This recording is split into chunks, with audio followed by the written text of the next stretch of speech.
Labantu labatsandzana ngebulili lobufanako bathi sebahlala ngakwesaba kulandela izigameko takamuva tekubulawa nokuhlasela kwabo.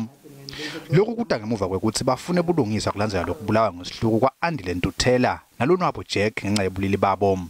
Kuthiwa sekubulewe abantu abasithupha kusuka ngomhla 12 kuNdlovana kulomnyaka. Bathi bafuna mengameli netikhungo tetemtsetfo tingenelele kubavikela. Today we demand the following.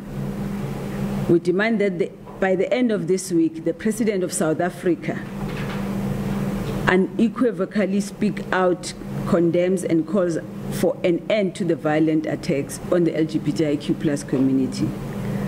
Furthermore, the government of South Africa to urgently finalize and enact the Prevention and Combating of Hate Crimes and Hate Speech Bill, which was first drafted in 2016 and was approved by Cabinet in 2018.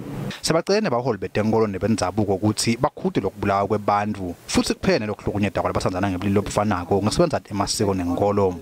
Kusesenjalo i-ANC ithi nayo itawenta tethulo ngaloko emhlanganweni namengameli evikini litako ngelesithathu. The ANC Women's League LGBTIQ+ desk deems it as important to speak out on the recent sporadic brutal killings of LGBTIQ+ individuals across the country.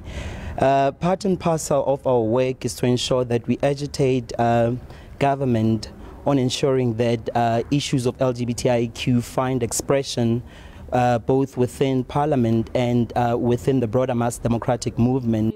Labantu labatsandzana ngebulili lobufanako sebasabise ngakumashela union building sinangabe mengameli Cyril Ramaphosa atawehluleka kunaka tehlakalo tabo.